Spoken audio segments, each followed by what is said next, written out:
Salut et bienvenue dans l'Aventure, un podcast qui va à la rencontre de celles et ceux dont l'appel du grand air est plus fort que tout. Des professionnels ou des amateurs qui ont une chose en commun, ce besoin viscéral de se dépasser. Pour ce troisième épisode, je suis ravi de partager avec vous une très belle rencontre qui va nous emmener dans les profondeurs de nos lacs. J'ai rencontré Christophe Cotin, un passionné de plongée qui y a consacré une très grande partie de sa vie jusqu'ici.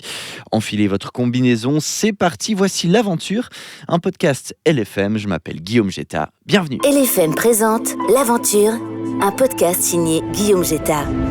Je suis Christophe Cotin. J'ai la cinquantaine, marié, 3 enfants et je suis chef de service dans une commune de taille raisonnable et j'aime bien plonger ou faire justement du crossfit.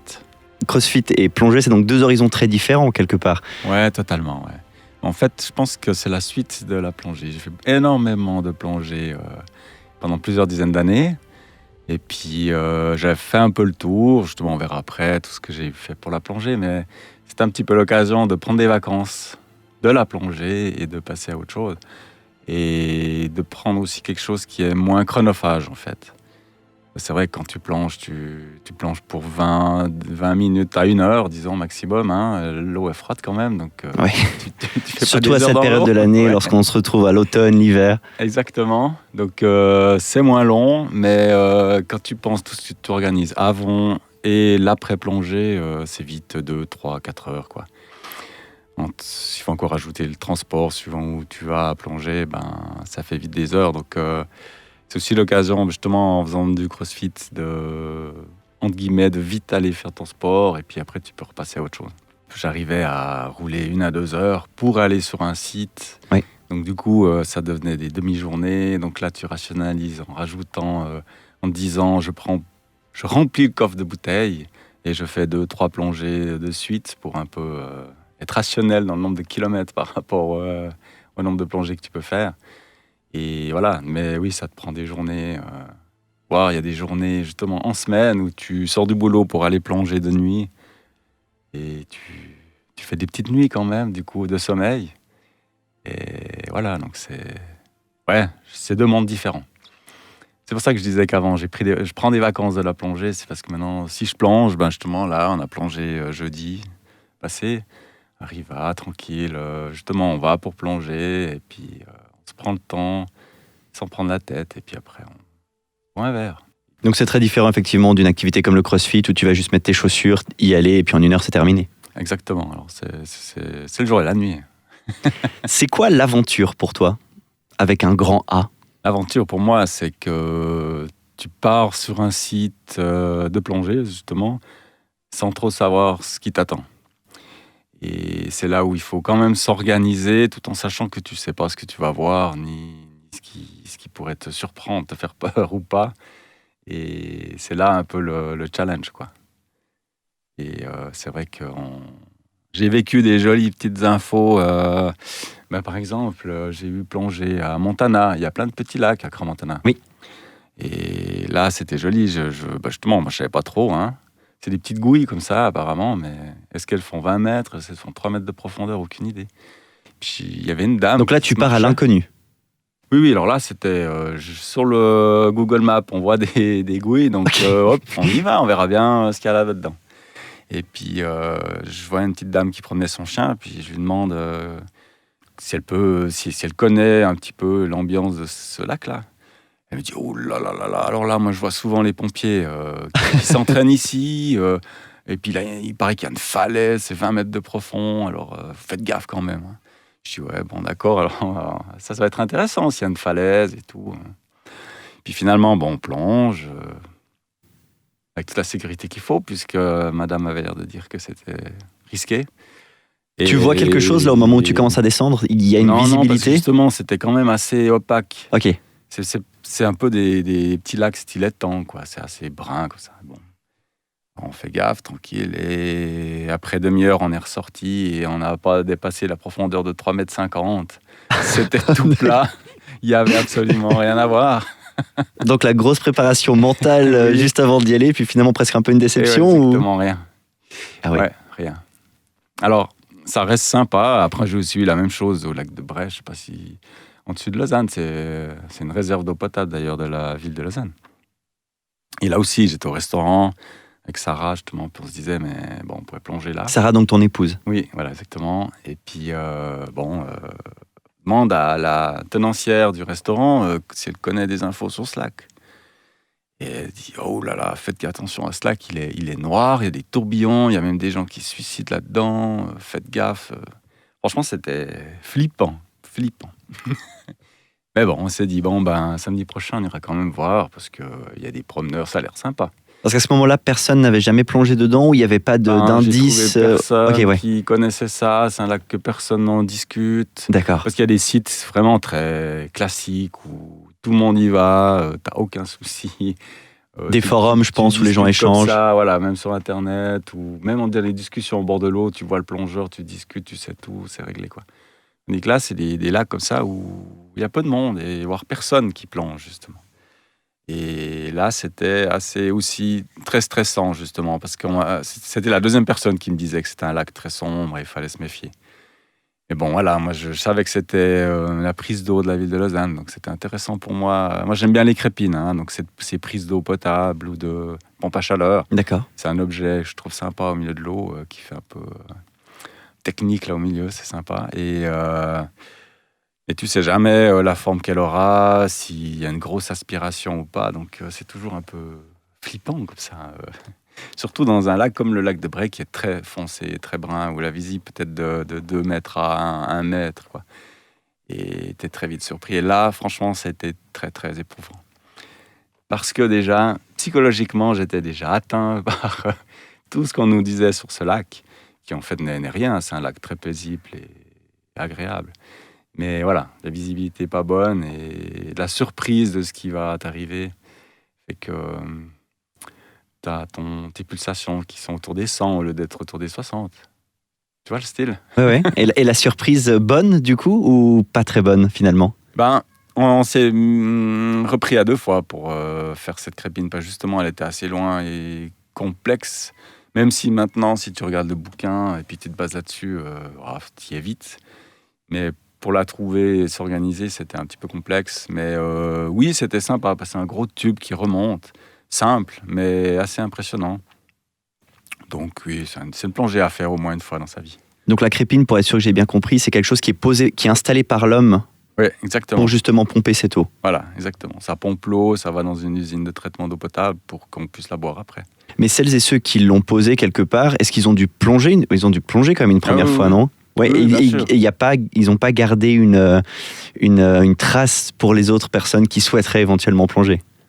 Alors, des fois, j'obtiens des plans des communes ou du responsable du réseau d'eau, donc c'est plus facile pour moi. Ouais. Justement, là, un des prochains objectifs, c'est d'aller faire la crépine, la pompe à chaleur de Morges. D'accord. Qui est à 45 mètres et qui a l'air sympa. Là, j'ai les plans et tout, donc j'ai qu'à plonger, entre guillemets. Bon, ça reste...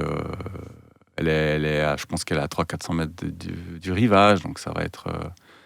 faut faire ça en bateau, etc. On va s'organiser. Mais je pense que ça va être une belle crépine à faire. Là. Et pour le lac de Bray, du coup, c'était à quelle profondeur ? Je sais plus trop, mais c'était peu profond, je crois, c'est autour des 20 mètres. D'accord, ouais, donc là, ça va être le double. Donc oui, Morges... Oui, parce qu'on est formé pour plonger autour des 40 mètres, max. Après, voilà, tu prends plus de risques, tu ne seras pas assuré. Donc, il faut rester raisonnable. Donc, 45 mètres, ouais, c'est un peu la limite de la limite. Après, il y en a qui cherchent à aller plus loin, mais c'est pas raisonnable. Comment tu prépares, du coup, cette prochaine plongée ? Ou une plongée en général, mais peut-être particulièrement celle-ci, qui est un peu plus profonde ? Alors, dans mon esprit, je vais la simuler de A à Z déjà, mais que ce soit sur terre, sur le niveau d'eau, donc en surface, après la descente, qu'est-ce qu'on fait en bas ? Qu'est-ce qu'on fait si on ne la trouve pas ? Parce que ça, c'est toujours un souci, c'est quand on ne trouve pas, puis qu'on commence à chercher. Et après, on va la remonter, qui en général n'est pas trop compliqué, si ce n'est que suivant le temps qu'on aura fait au fond, il faudra faire des paliers, donc là, il faudrait aussi être assez serein. Et après la sortie, c'est plus ou moins comme la rentrée, là, ce sera en bateau, justement. Mais c'est vrai que le gros souci, c'est quand on est au fond puis qu'on ne trouve pas ce qu'on a envie de chercher. Parce que tu as des données GPS, quelque chose qui vont te permettre d'être relativement proche, ou comment ça se passe justement pour la trouver? Alors par bol, j'ai pu repérer cet été en bateau une bouée, parce que je suivais un peu de loin le chantier, et du coup, je sais que c'est le bout du tuyau. Donc j'ai les coordonnées GPS à titre perso là. Plus après, je sais depuis la rive, j'ai l'angle puisque j'ai le plan, donc ça me fait un peu un amer comme ça. Et avec ces 2 infos, je devrais arriver dessus. Après, s'il y a un peu de courant sur les 45 mètres, ça va prendre quand même 1-2 minutes de descente, 2-3 même. Donc s'il y a un peu de courant, on va dévier à gauche ou à droite, et là, voilà, ça va être très compliqué de se retrouver puisque le fond est assez plat. Donc il n'y a pas un repère où où on a le talus, ou une falaise, ou quelque chose, un arbre, ou, tu vois, c'est plus facile sur Terre. Mais voilà, mon souci, il est plutôt là. Ouais. J'ai eu aussi une aventure comme ça, c'était une belle épave que je conseille à faire, c'est l'épave l'Hirondelle à la Tour de Paix. C'est un beau bateau à roue à aube qui s'est échoué il y a bien quelques centaines d'années, mais qui est toujours bien visible, qui commence à 40 mètres, qui est à la limite de la limite, justement. Ouais. Et puis on descend à 60, puis après il est au bout d'une falaise, donc la fin du bateau est cassée, mais elle descend à 80. Et c'est quelque chose c'est une belle épave, mais difficile justement de par la profondeur. Et comme elle est elle est dans la pente, au bout d'un moment, comme tu n'as pas de repère, tu peux très bien te dire que le bateau est plat. Puisque quand tu nages le long du pont... ok, on a vraiment... Ok, oui, on a l'impression que c'est plat, mais en fait, c'est incliné, donc on va descendre de plus en plus bas. Sans se rendre compte qu'on descend vraiment. Et ça, c'est toujours faire attention. Et justement, une de ces plongées là-bas, où j'avais été avec quelqu'un qui disait c'est là aussi l'aventure commence, et où tu dois apprendre à faire l'aventure tout seul. Même si tu es avec des potes, il faut que tu sois raisonnablement organisé individuellement. Parce qu'on m'avait dit, va plonger avec ce type, c'était au début de mes plongées. Donc voilà, j'avais beaucoup de choses à apprendre, mais quand même, tu peux aller plonger avec lui les yeux fermés, il n'y a aucun souci. Alors on a été, pas de souci, on était 5, 6 même, 6, on était 6, 3 palanquets de 2. Et puis on s'est mis au large, descendu. Le but c'était de descendre à tribord du bateau. On remonte donc le côté droite du bateau. Ouais. Exactement. On remonte et puis on a fini. Parce qu'au bout de l'étrave, donc à la pointe du bateau, il y a une cloche. Donc on s'amuse tous à la faire sonner. Et puis après, on sort. Et combien de temps pour atteindre la cloche quand tout se passe bien? Alors, 5-10 minutes. Ah, c'est assez rapide la descente. Oui. Puis là, comme au lieu de faire le long de la rive, donc on suit le sol, on s'est mis en pleine eau, puis descendu. Sauf que justement, il y a eu du courant.